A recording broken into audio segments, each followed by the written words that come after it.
Cool. What's going on, YouTube? I'm here again to break down another play. This is from WRA Challengers. We have Team Faust on the left. They're the blue team. Team Chasing Dreams on the right as the red team. Ignore the person in the top left. I'm down bad to watch some Wilders content, and this is the only way that I can find it.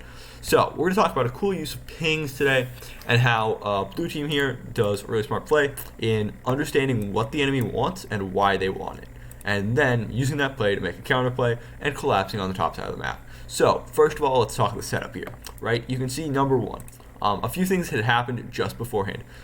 First of all, red side did a 4-man bot push for zero reason. The important thing here is that this shows a few things. First of all, red's committing to the 4-1. You can see here, 1, 2, 3, 4, 1. The reason that they probably want to go into this 4-1, I would expect, is because of the Soraka, right? The Soraka is not really can't really solo. The Corki has a bit of an issue playing solo into this composition because Kai'Sa will beat him in the one-on-one, and Orianna I think will have an issue in the one-on-one as well. So the idea here is you can kind of bounce between these two lanes and play pretty well. That said, the red side forward commit bot lane was just a mistake, because what happened in response is blue team was able to push in this turret and this turret. This ceded a lot of control on the map to blue team, so red side now has to push out all of these waves. In response, right, red side recalls, Garen decides to do the correct thing, which is push out this wave. So what's going on here, right? This wave is pushed out, this wave is pushed out, right? You can see how far those minions are in. So what's blue going to do here? Well, blue understands something. First of all, I'm going to wait until that red ping disappears. But you can see that this turret is really low. It's at like 200 HP. We saw that a few seconds ago earlier in game.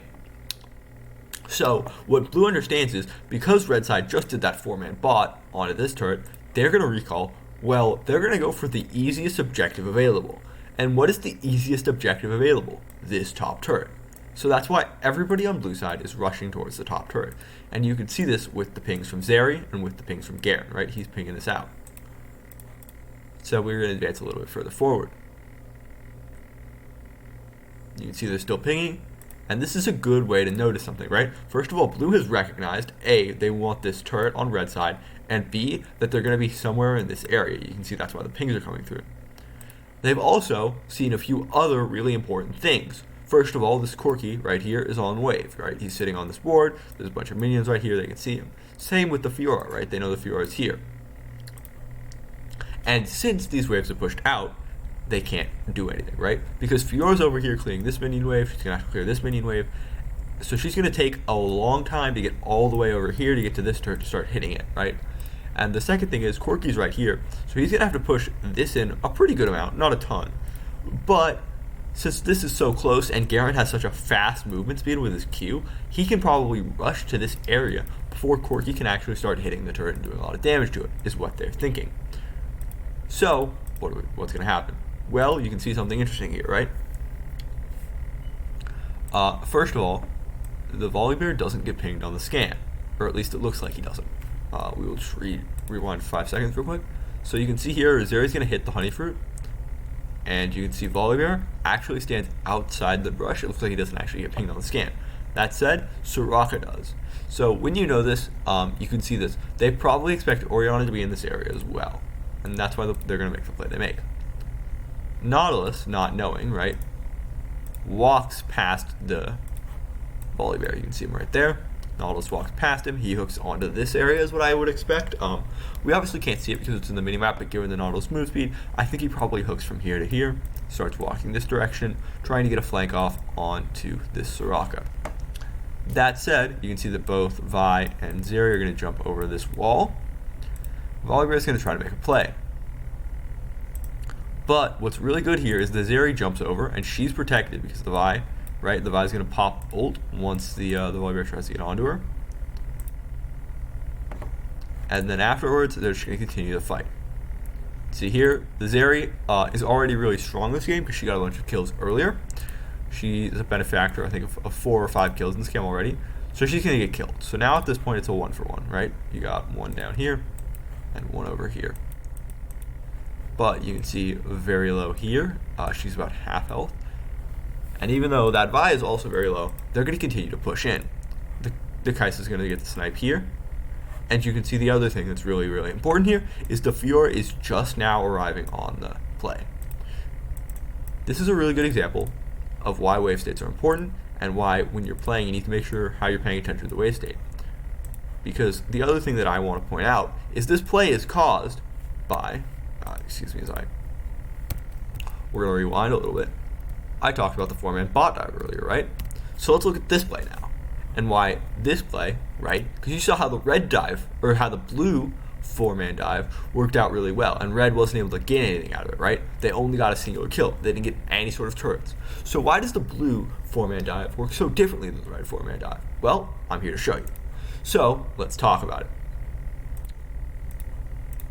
So first of all, we're going to unpause. So the first thing I want to point out is immediately, look at the wave here, look at the wave here. When I was talking about it earlier, right, I spoke about how Garen was very close and this turret was pretty far away. That said, this mid lane turret is a lot closer to the middle of the wave, or the road, right, the river right there, and so Kai'Sa can push this in very easily. The other thing is that they have no defense up here. You can see that Fiora is immediately recalling. Garen is also down here. He's the 4 versus 1 this time.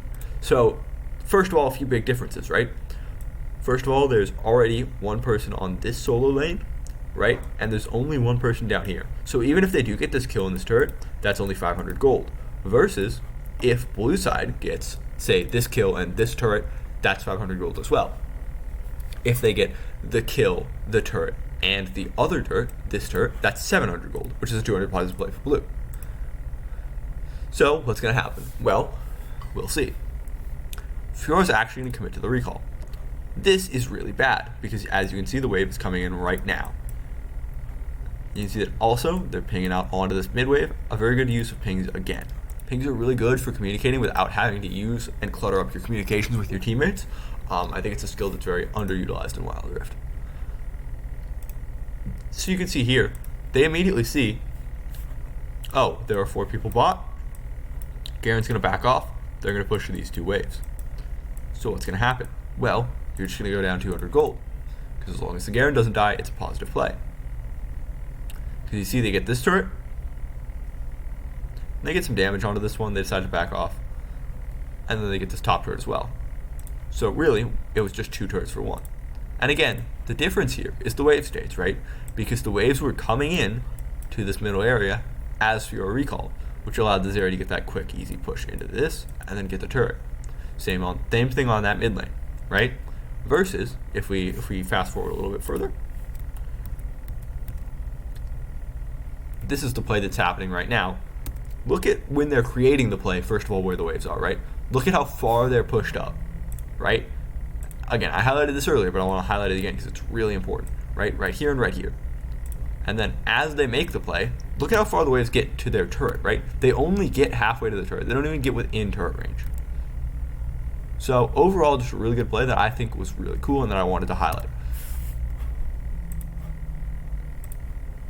Goodbye.